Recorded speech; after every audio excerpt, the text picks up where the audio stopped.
باتیں آپ کی خدمت میں عرض کرنی ہے۔ دنیا کے اندر مسلمانوں کا مقابلہ کفار کے ساتھ بھی ہے، مشرکین کے ساتھ بھی ہے۔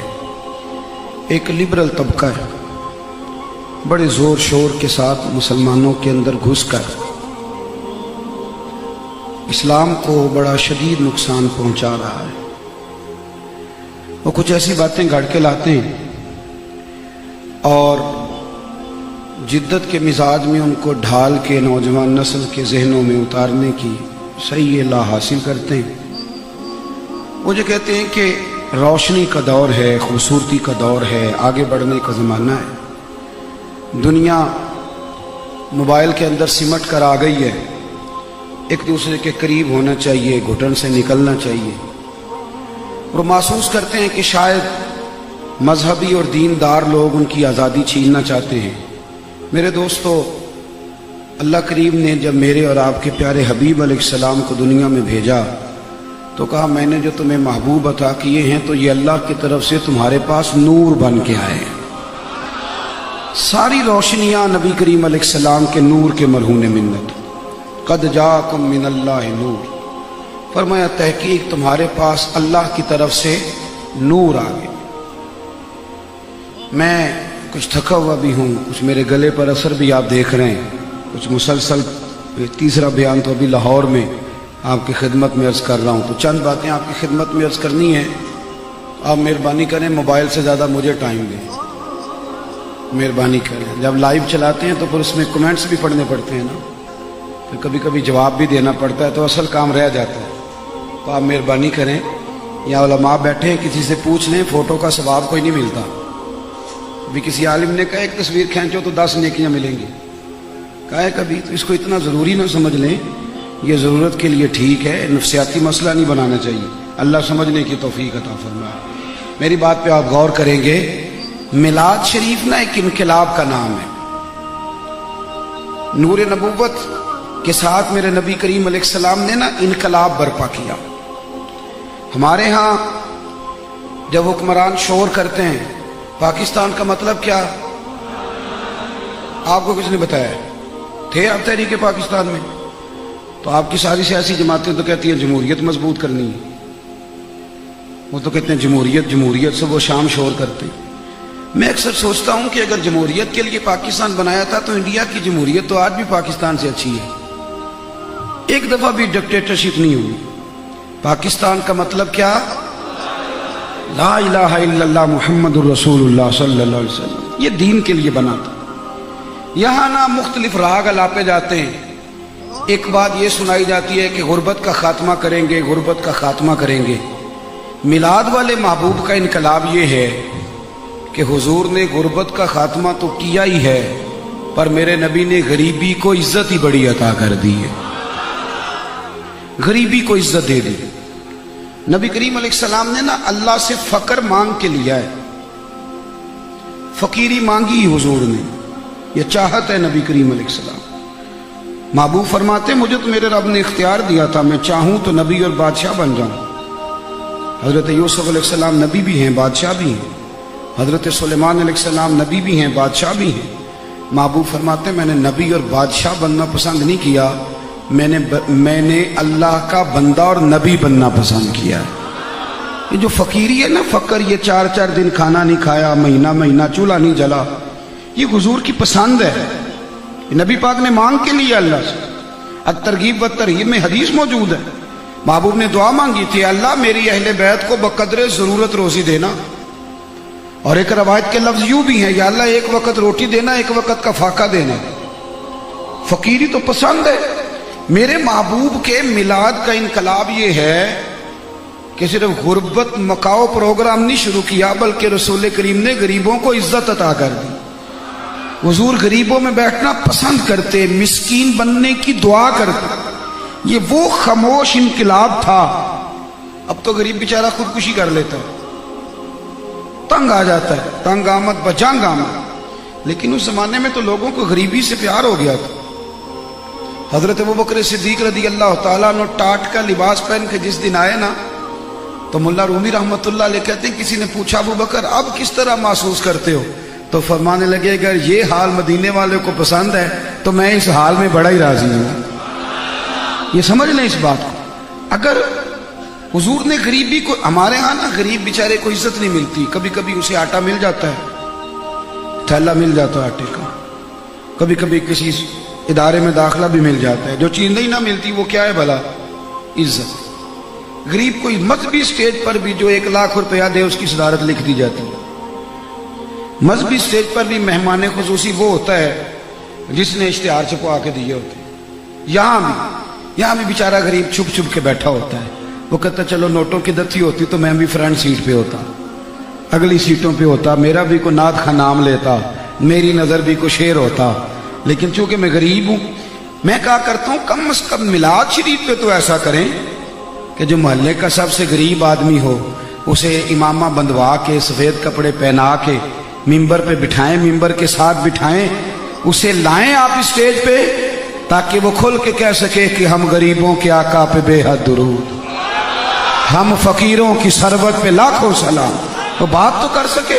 طبقات ابن سعد میں موجود ہے حضرت عبد الرحمن ابن عوف رضی اللہ تعالیٰ عنہ، صحابہ میں امیر ترین شخص، امیر ترین.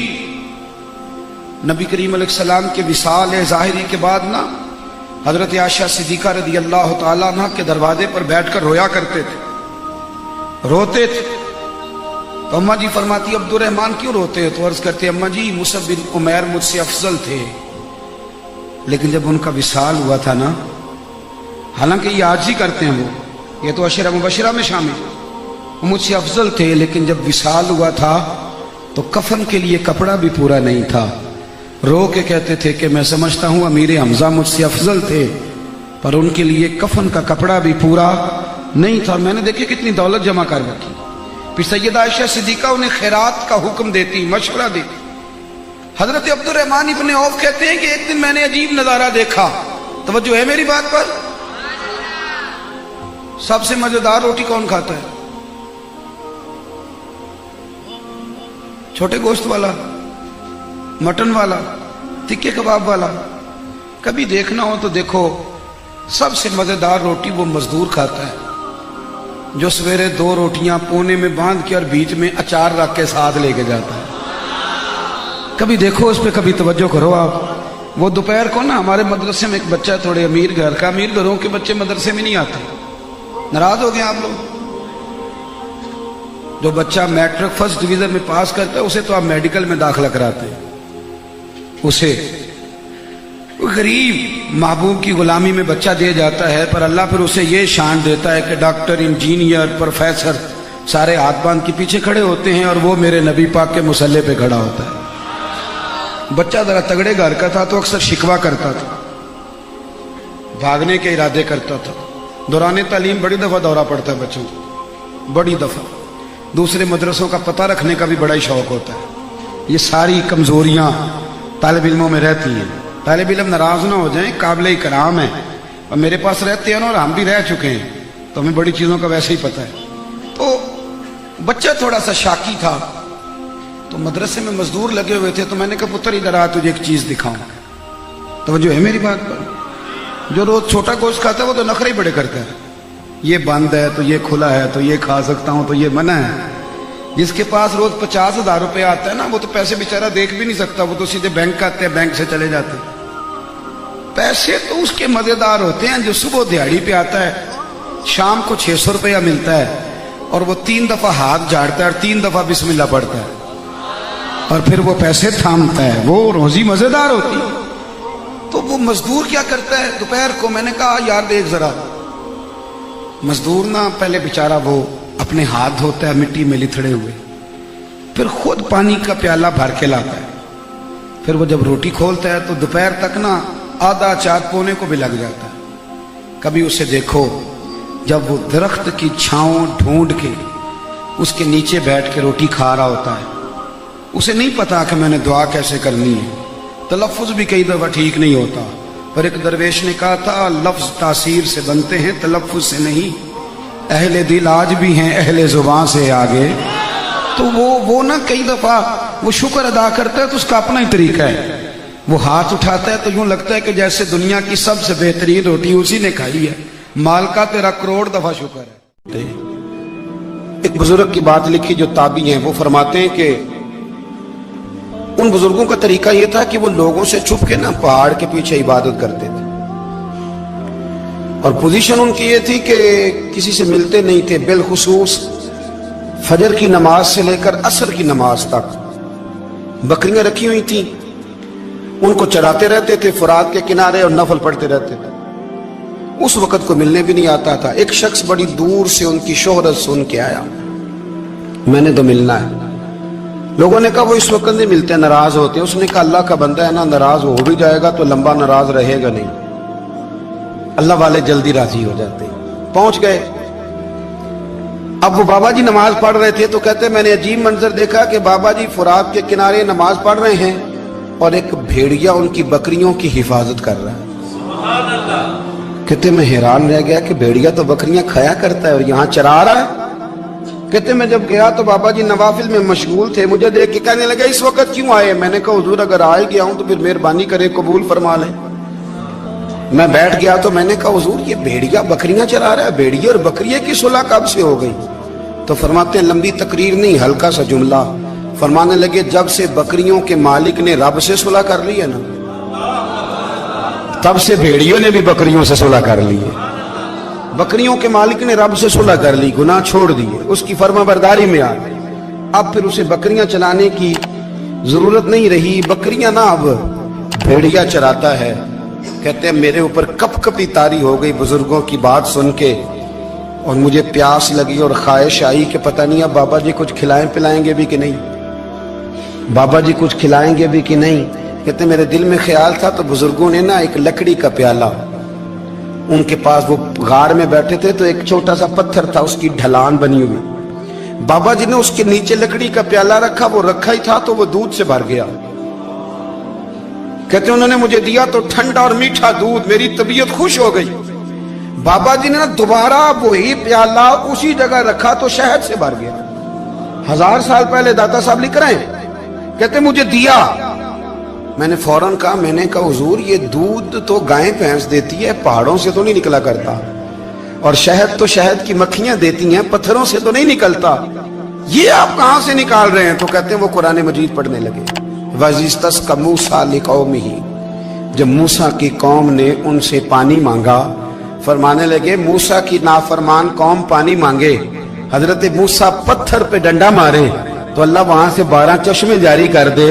جو رب حضرت موسیٰ کی نافرمان قوم کے لیے پتھر اور پہاڑوں سے چشمے نکال دیتا ہے نا، وہ محمد عربی کے غلاموں کے لیے پتھر اور پہاڑوں سے دودھ اور شہد بھی نکال دیا کرتا ہے۔ وہ بزرگ کہنے لگے بس بات یہ ہے کہ آج بھی ہو اگر ابراہیم کا ایمان پیدا تو آگ کر سکتی ہے انداز گلستاں پیدا۔